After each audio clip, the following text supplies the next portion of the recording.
1월 17일 요미우리 신문의 기사에 따르면 일본 관광청이 지난해 12월 일본을 방문한 한국인 관광객 수가 전년 동월 대비 63.6% 감소한 24만 8천 명이라고 발표했다고 보도했습니다. 여행객 하락폭은 11월 65.1%보다 약간 줄었지만 사실상 여행 성수기인 12월 달의 방문객 수가 대폭 줄어들어 일본 입장에서는 매우 곤욕스러워하고 있다고 합니다.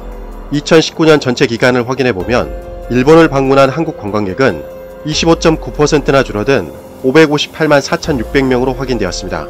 동일본 대지진이 있었던 2011년 이후 8년 만에 일본을 방문한 한국 여행객이 전년을 밑돌았다는 것이죠. 이렇게 여행객이 폭락한 것은 모두 한일 갈등을 배경으로 한 보이콧 여행 때문이라고 기사에서는 밝히고 있습니다.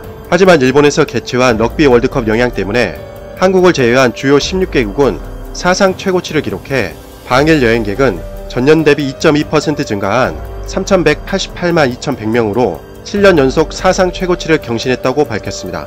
럭비 월드컵 때문에 호주나 유럽 등에서 방문한 여행객들이 많았다는 것이죠. 국가별로는 중국이 1위로 14.5% 증가한 959만 4,300명이었고 2위가 한국이었다고 밝혔습니다. 3위는 대만으로 2.8% 증가한 489만 600명으로 확인되었습니다. 여전히 일본을 방문한 여행객은 한국이 2위이지만 여행객들이 일본에서 돈을 얼마나 사용했는지 나타내는 1인당 소비액을 살펴보면 사정이 전혀 다르다고 합니다. 1인당 소비액을 확인해보면 럭비 월드컵을 보기 위해 체류 기간이 길었던 호주가 24만 9,128엔으로 가장 많았고 2위가 영국으로 24만 2,000엔, 3위가 프랑스로 23만 8,000엔으로 나타났습니다.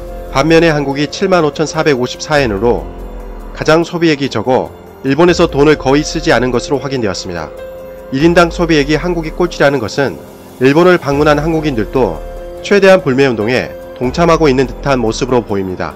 이대로라면 2020년에 외국인 여행객 4천만 명을 넘어서겠다는 일본 정부의 목표 달성은 어려울 것 같습니다. 간단하게 일본 반응을 확인해 보도록 하겠습니다. 현재의 한일 관계는 분명 전환기를 맞고 있어 개선의 여지는 어디에도 보이지 않는 것이 현실이다. 대마도에 국한하지 말고 일본 관광업계는 인바운드의 방법을 재검토하는 것이 현명할 것이다. 한국을 제외하면 일본의 여행객들이 더 늘었다. 귀국 후에도 일본의 좋은 점이 생각나서 다시 일본에 가고 싶다는 생각을 해줬으면 좋겠다. 아주 좋은 말이네요. 하지만 눈 가리고 아웅하는 것과 같습니다. 일본은 방사능 오염지대입니다. 후쿠시마 원전이 터지고 나서 현재 일본이 수출하는 수산물과 화장품에서도 방사능이 검출되고 있죠. 일본 정부와 일본인들은 방사능에 대해서 전혀 문제가 없다고 주장하지만 현실은 그렇지 않습니다. 물론 후쿠시마를 제외한 일본은 안전하다고 주장할지도 모릅니다. 그러나 현재 원전이 터진 후쿠시마에서 생산한 쌀들이 일본 전국에서 소비되고 있습니다.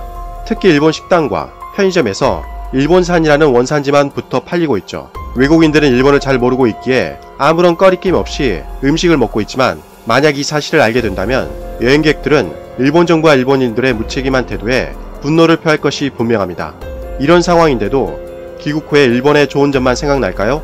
여행객들에게 가장 중요한 것은 안전과 건강입니다. 그것을 무시하는 일본의 현실이 매우 안타깝네요. 2020년 도쿄올림픽도 마찬가지입니다. 도쿄올림픽은 후쿠시마에서 성화 봉송을 시작합니다. 동일본 대지진으로 후쿠시마 원전이 폭발한 것에 대해서 이제는 완벽하게 부활했다는 것을 알리기 위한 취지이겠지요. 그러나 이것은 호의로 일본을 방문하려는 여행객들의 건강을 담보로 하는 무모한 선택이라는 것입니다. 일본은 지금이라도 방사능에 대해서 솔직해져야 할 때입니다. 그저 한국은 가까운 나라일 뿐 일본에게 사이 나쁜 형제보다 오히려 보통 남들이 더 낫다. 이 댓글은 오히려 제가 하고 싶은 말이네요.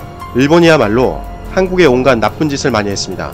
부인할 수 없는 증거가 다수 발견되는 상황에서 일본은 강제징용과 위안부에 대해서 사죄는커녕 인정조차 하지 않고 있죠.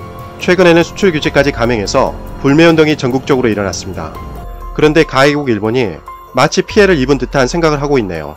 일본은 제2차 세계대전 전범국이라는 사실을 명심했으면 하네요. 이상 가치왕 채널이었습니다. 시청해주셔서 진심으로 고맙습니다. 항상 건강하시고 복 많이 받으세요.